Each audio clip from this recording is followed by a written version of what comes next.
Jadi apa menu yang paling menarik? Itu dia ada dengan sos hijau tu. Ikan duri ke? Dori yang tak ada tulang tu macam fish and chip tu. Lemak kambing RM15. Nasi lemak kambing RM15. Banyak betul isi kambing dia.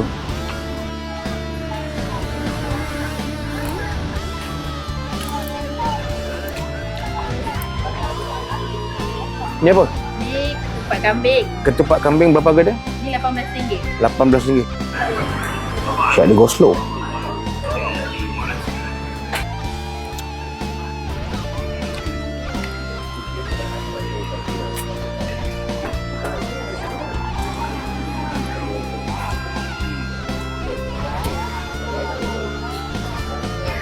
Tahu betis. Tahu petis sotong. Berapa? RM18. RM18. Tahu petis sotong first time ni.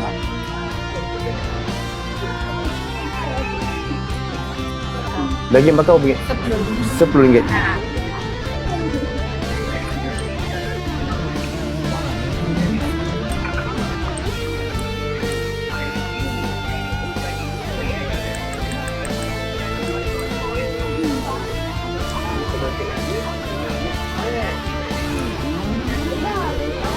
Ikan dori saja. Ni macam fish and chip lah. RM10. RM10.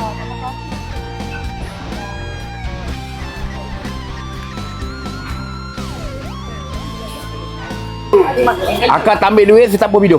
Jangan. Makcik. Makcik tak bayar, saya tak ambil tanah. No. Tak boleh. Okey. Saya bayar RM60. Dah. No. No. Saya punya niat bantu penjaga tengah struggle tau. Faham eh?